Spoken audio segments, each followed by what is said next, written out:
కనులు తెరిచిన క్షణం నుంచి బంధం కోసం, బాధ్యత కోసం, కుటుంబం కోసం అందరినీ కనుపాపలా తలచి, ఆత్మీయత పంచి, తన వారి కోసం అహర్నిశలు కష్టించి, వారిని సహించి, వారి భవిష్యత్తు గురించి తన ఇంటిని నందనవనం చేసే అమ్మకు పాదాభివందనం. ఈ లోకంలో అమ్మకు మించిన దైవం లేదు. దేవుడు అన్ని చోట్ల ఉండలేక అమ్మను సృష్టించాడని చెబుతుంటారు పెద్దలు.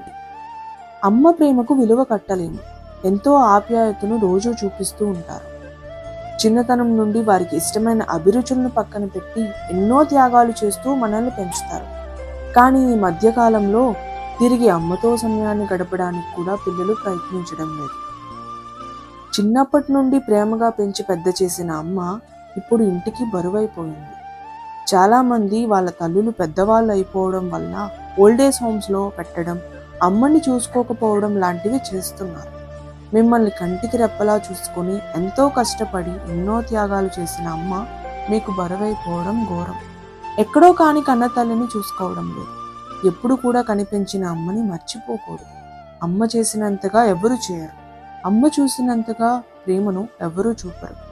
నిజానికి మీరు అంత గొప్ప కాకపోయినా నా పిల్లవాడు గొప్ప, నా పిల్ల గొప్ప అని ఆమె చెబుతూ ఉంటుంది. మీరు చేసే ప్రతి చిన్న పనితో మురిసిపోతుంది ఆమె. అలానే మీరు ఏదైనా చిన్న విజయం పొందారంటే అదేదో ఆమె వరల్డ్ కప్ సాధించినట్టుగా ఫీల్ అవుతుంది. ఇలా కల్మషం లేకుండా ఏమీ ఎరుగని అమ్మకి అంత పెద్ద శిక్ష వేయడం సరైన పని కాదు. కాబట్టి ప్రతి ఒక్కరూ కంటికి రెప్పలా అమ్మను చూసుకోవాలి.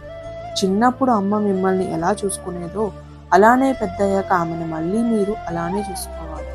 అయితే ఈ సంవత్సరం మదర్స్ డే రోజు మరింత స్పెషల్గా మార్చుకోవడానికి మీ అమ్మతో సమయం గడిపి చాలా మంచి గిఫ్ట్ను అందించండి. అయితే ఇక్కడ ఇంకో విషయం చెప్పాలి.